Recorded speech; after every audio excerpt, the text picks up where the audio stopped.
पूजा किंवा फोटोची पूजा करून आपण भक्तियोग साधत असतो, लीन होत असतो. आता ह्या सगळ्या दैवतांची म्हणजे गणेश आहे किंवा महाविष्णू आहेत, शंकर आहेत, त्यांची पूजा अर्चना करताना काही स्तोत्रांचा परिपाठ केला जातो, अथर्वशीर्ष म्हटलं जातं. परंतु तुम्हाला हे माहीत नसेल की ह्या अथर्वशीर्षामध्ये काही मातृका असतात की ज्याच्यापासून मंत्र बनलेले असतात.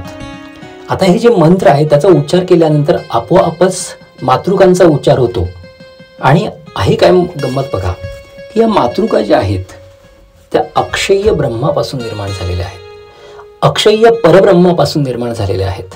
जसं प्रिझममध्ये एखादा प्रकाशकिरण गेल्यानंतर त्याचा एक स्पेक्ट्रम तयार होतो, तसंच ह्या मातृका म्हणजे स्पेक्ट्रम आहे आणि संपूर्ण जगामध्ये या पसरलेल्या आहेत ऊर्जेच्या स्वरूपामध्ये. ह्या परमात्म्यापासून अगदी संपूर्ण ब्रह्मांडामध्ये जे काही फिरत आहे तो ओंकारनाद आहे, ती एक ऊर्जा आहे. ही जी ऊर्जा आहे त्याच्या दोरीला धरूनच या 56 मातृका सगळीकडे पसरत असतात.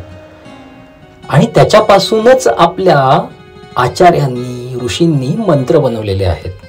आता अथर्वशीर्षामध्ये या मातृका तशा त्या 56 असतात संख्येने, आणि त्या 56 मातृका येतात परमात्म्यापासून आपल्यापर्यंत, आणि त्याच्यापासून त्यांनी मंत्र बनवलेले आहेत जे अक्षय्य स्वरूप आहेत. त्यांच्या तन्मात्रा अक्षय्य आहेत, त्याच्या मातृका अक्षय्य आहेत.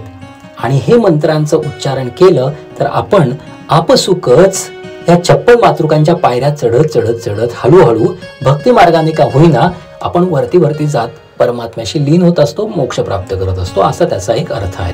त्यामुळेच गणपतीची पूजा जरी आपल्याला एक वरकरणी असं कर्मकांड वाटत असलं तरीही गणपतीची पूजा करताना जे अथर्वशीर्ष म्हटलं जातं त्याद्वारे आपण मातृकांचा उच्चार करत असतो आणि आपोआपच आपण मातृकांच्या पायऱ्या चढत चढत वरच्या वरच्या टप्प्यावर जात असतो. त्यामुळे गणपतीची पूजा, गणेश हा हत्तीचं तोंड असलेला किंवा 4 हात असलेला अशी ही देवता जी घडवली गेली आहे ती ओंकार स्वरूपाच्या माध्यमामधून ओंकार स्वरूप कळण्यासाठी, आणि ओंकार स्वरूप कळल्यानंतर त्या मातृकांची पूजा करणं किंवा उच्चारण करणं किंवा मंत्रोच्चार करणं याद्वारे आपल्याला केवळ आणि केवळ मोक्षाच्या साधनेसाठी, परमात्म्यापर्यंत जाण्यासाठी एक मार्ग हवा असतो. तो मार्ग आपल्याला अथर्वशीर्ष देतात. त्यामुळे अथर्वशीर्षाचं महात्म्य जे आहे ते अनन्यसाधारण आहे. आणि अथर्वशीर्ष हे आलेलं आहे वेदांमधून, अथर्व वेदामधून. आणि वेद जे आहेत ते सर्व 56 मातृकांच्या बेसवर जे काही सगळे मंत्रोच्चार आहेत हे सर्व या मातृकांवरच आहेत. तर या मातृकांचा विचार करताना, त्यांचा आचार करताना, त्यांचा उच्चार करताना आपण हळूहळू परमात्म्यापर्यंत जात असतो. आपला धर्म, आपल्या धर्मामध्ये जे काही दिले ते अगदी सायंटिफिक आहे. आपल्याला हे माहिती आहे की साऊंड एनर्जी ही पण एक एनर्जी असते आणि ती नष्टही होत नाही आणि क्रिएट पण होत नाही. हा ऊर्जा अक्षय्यतेचा नियम आहे, आपल्याला सगळ्यांना माहिती आहे. कोणतीही ऊर्जा असू देत, अगदी कोणतीही, ती ऊर्जा कधीही नष्ट पावत नाही आणि निर्माणही करता येत नाही. त्याप्रमाणेच आपण जो काही उच्चार करतो ती आपल्यातलीच ऊर्जा असते, आत्मिक ऊर्जा असते. आणि ती आत्मिक ऊर्जा जेव्हा बाहेर येते, शब्द रूपाने बाहेर येते, तेव्हा त्याच्या तन्मात्रा ज्या आहेत, त्याचे छोटे छोटे कण आहेत जे सूक्ष्म असतात, ते त्या तरंगामध्ये, त्या वातावरणामध्ये कायमस्वरूपी तसेच राहत असतात. आणि त्याच्यामुळे त्याच्या पॉझिटिव्ह एनर्जी निर्माण होतात. त्या तन्मात्रांच्या बाजूला पॉझिटिव्ह वेव्स तयार होतात. तन्मात्रा, त्याचे छोटे कण हे हवेमध्ये किंवा वातावरणामध्ये तसेच राहत असतात, अक्षय्य राहत असतात, आणि त्याचा सुपरिणाम आपल्याला मिळत असतो.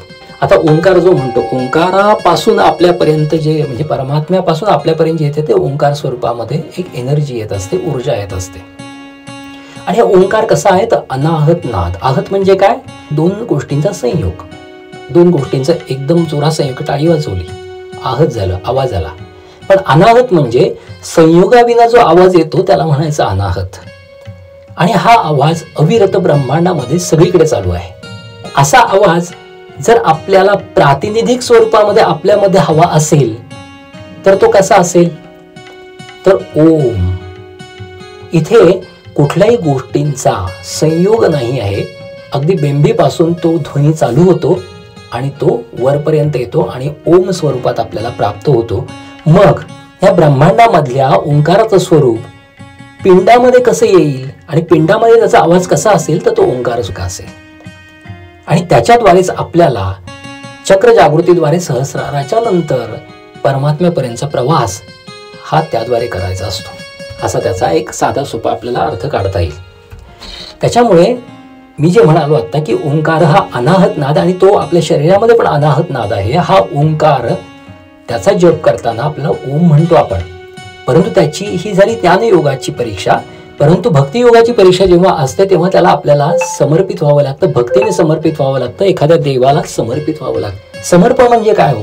समर्पण म्हणजे एकरूपता. त्या देवाला समर्पण होताना त्याच्या चरणाशी आपण डोकं ठेवतो तेव्हा आपण समर्पित होत असतो आणि त्याच्यामध्ये आपल्यामध्ये एक तादात्म्य आपल्याला जाणवत असतं की मी आणि तू एकच आहे. आणि याच्याद्वारे आपल्याला अहम ब्रह्मास्मी किंवा अद्वैतवाद या गोष्टींचा साक्षात्कार व्हायचा असतो. आणि शेवटी ज्ञानयोग आहेच आहे, म्हणजे भक्तियोगाची दुसरी पायरी ज्ञानयोग आहे. त्याच्यामुळे जेव्हा आपण हे तादात्म्य पावतो, भक्तियोगाने लीन होतो, तेव्हा आपण बऱ्याच पायऱ्यावरती चढलेला असतो. दुसरी गोष्ट म्हणजे आपला अहंकार याचा नाश झालेला असतो. आपलं जे आत्मस्वरूप आहे, आत्मभान आहे, ते बऱ्यापैकी प्रकट व्हायला सुरुवात झालेली असते. माझं म्हणणं असं आहे की ओंकाराचं जे काही साधना आहे ते ओंकाराची साधना करता करता ह्या ओंकाराला सामान्य माणसाला कळणार नाही रे, ओंकाराची साधना करायची कशाला. आणि सामान्य माणसाला कळतं काय की समर्पण करायचं. समर्पण तेवढं सगळ्यांना कळत असतं. एखाद्या सामान्य भक्ताला सुद्धा किंवा सामान्य माणसाला सुद्धा समर्पण कळतं. मग समर्पण जर असेल तर मग ओंकाराची साधना किंवा परमात्म्याची साधना ही कशाद्वारे करता येईल बरे? तर ती करता येईल भक्तियोगाद्वारे. मग तो भक्तियोग उदयाला आला असेल. आणि त्याच्यामध्ये सामान्य माणसाचं जे समर्पण आहे, गणपतीच्या प्रती जे समर्पण आहे, गणेशाच्या प्रती जे समर्पण आहे, मग हा गणेश तो कसा निर्माण झाला असेल तर ओंकार स्वरूपातून. मग ओंकार, मग त्याच्यापासून गणेश, ओंकार स्वरूप रूप गणेशाचे. आणि ओंकार स्वरूप रूप गणेश हे झाल्यानंतर मग त्याच्या या गणेशाची पूजा करताना, ओंकाराची पूजा करताना मग 56 मातृका म्हणजे अथर्व शीर्ष, आणि त्या मातृकांना वरती, मातृकांच्या पायऱ्यांनी वरती चढत चढत वरती जायचं. अशा पद्धतीने भक्ती साधनेतून, भक्ती योगातून गणेशाची पूजा आणि गणेशाच्या पूजेतून त्याच्यासाठी असलेल्या ऋचा, त्याच्यासाठी असलेलं अथर्व शीर्ष याचं पठन करून त्या पायऱ्या चढत आपल्याला परमात्म्यापर्यंत जायचं असतं किंवा तसा तो प्रवास घडत असतो. त्यासाठी हा सगळा निधिध्यास केलेला दिसतोय. हा एक भाग झाला. आता जेव्हा तुकोबा म्हणतात की ओंकार स्वरूप रूप गणेशाचं, हे अगदीच खरं आहे. आणि तसे ओम नमोजी आद्या वेद प्रतिपाद्य असं ज्ञानेश्वर माऊलींनी म्हटलेलं आहे. ओम नमोजी आद्या जेव्हा म्हटलं जातं की ह्या आद्य परमात्म्याला नमन, आद्याला नमन. आणि त्याच्यानंतर तुकोबा म्हणतात की हे तिन्ही देवांचे जन्मस्थान म्हणजे ब्रह्मा विष्णू, इथे गणेशालाच ह्या तिन्ही देवांचा बाप म्हटलेला आहे. शक्ती कशी आहे बघा. ओंकार स्वरूप, ओंकाराची ऊर्जा ही त्या परमात्म्यापासून येत असते आणि त्याच्यापासून ह्या 3 शक्ती निर्माण होतात. एक आहे उत्पत्ती, दुसरी आहे स्थिती आणि तिसरी आहे क्षय, लय. आणि या स्वरूपांना आपल्याला पूजायचं. आणि आपल्या शरीरामध्ये हे सगळं चाललेलं असतं बघा. उत्पत्ती, स्थिती आणि लय अविरत चाललेलं असतं. एखादी आरबीसी तयार होते बोन मॅरो मधून, तिचं अस्तित्व हे 120 दिवस टिकतं आणि नंतर तिचा प्लीहेमध्ये नाश होतो किंवा स्प्लीनमध्ये नाश होतो. बोन मॅरो मधून निर्मिती होणं हे झालं ब्रह्मशक्तीचं काम. स्थिती म्हणजे तिचं टिकणं, 120 दिवसाचं टिकणं हे जे आहे ते विष्णूचं काम. आणि तिचा लय होणं स्प्लीनमध्ये हे झालं शंकराचं काम. ह्या तिन्ही शक्ती सगळीकडे दिसतात आपल्याला. अख्ख्या पृथ्वी तलावर ह्या तिन्ही शक्ती आपल्याला पाहायला मिळू शकतात. त्या तिन्ही शक्ती त्या ओंकारामधून निर्माण झालेल्या आहेत, त्या ऊर्जेमधून निर्माण झालेल्या आहेत. कारण क्षय करायला सुद्धा ऊर्जा लागते हो, स्थिती टिकवायला पण ऊर्जा लागते आणि निर्माण करायला तर लागतेच लागते. मग अशामध्ये ह्या तिन्ही शक्ती आपण त्या निर्माण होत आहेत हे कळतंय आपल्याला. ओंकारापासून निर्माण होत आहेत हे पण कळतंय आपल्याला. त्या परमात्म्यापासून आलेल्या आहेत हे पण कळतंय आपल्याला. मग त्याला काहीतरी नामाभिधान द्यायला हवं, त्याला काहीतरी स्वरूप द्यायला हवं आणि त्याच्या स्वरूपातून त्या शक्तींची पूजा करायला हवी. यासाठी ब्रह्मा, विष्णू आणि महेश या 3 देवता निर्माण झाल्या. आणि त्या 3 देवता निर्माण झाल्या आणि त्याचे पिंड, त्याचं अस्तित्व, त्या शक्ती निसर्गाच्या चराचरामध्ये आपल्याला पाहायला मिळतो. आपण किरणोत्सारी पदार्थांचा एक हाफ लाईफ पिरियड म्हणतो. म्हणजे ठराविक काळामध्ये ते पदार्थ एवढे नष्ट होतात.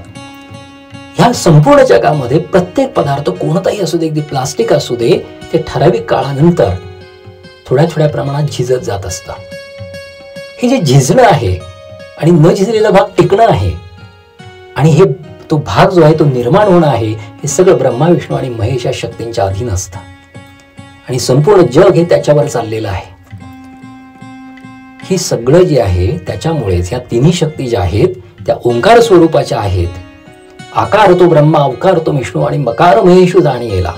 आकार तो ब्रह्मा म्हणजे ओंकारामधला आकार जो आहे तो आहे ब्रह्मस्वरूप किंवा ब्रह्मशक्ती.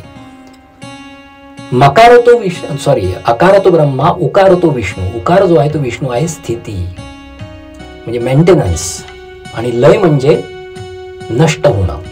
मकार महेशू जाणीला. आणि या तिन्ही शक्ती ह्या ओंकारामध्ये आहेत, या गणेशामध्ये आहेत, गणेशाच्या अस्तित्वामध्ये आहेत. आणि गणेशाचं अस्तित्व या तिन्ही शक्तींच्या बाहेर किंवा त्या तिन्ही शक्तींना ते सोडून नाहीच आहे. या तिन्ही शक्ती त्याच्यामध्ये सामावलेल्या आहेत. त्यामुळे हा गणेश हा या तिन्ही शक्तींना सामावून घेतोय. त्याशिवाय या गणेशाचं पूजन केलं की या ओंकाराचं पूजन होतं, आणि ओंकाराचं पूजन केलं की 56 मातृकांचं पूजन होतं. पुढे त्याचा उच्चार होतो आणि त्या पायऱ्या पायऱ्या चढत चढत आपण मोक्षाच्या दारापर्यंत जातो. असा अध्यात्माचा साधा सरळ अर्थ मला वाटतो. गणेश चतुर्थीच्या निमित्ताने गणेशाचं स्वरूप कसं असावं किंवा कसं असेल याबद्दल माझा एक तार्किक असा उहापोह मी तुमच्यासमोर मांडला. तो जर तुम्हाला तार्किक आणि शास्त्रशुद्ध वाटत असेल तर नक्कीच कमेंटमध्ये कळवा. आणि आज आपण गणेश चतुर्थी निमित्त गणेशाचं पूजन करूयात, गणेशाची वंदना करूयात, अथर्व शीर्षाचं पठण करूयात, आणि आपण अप्रत्यक्षरित्या मोक्षाच्या 56 मातृका चढण्याचाही प्रयत्न करूयात. धन्यवाद.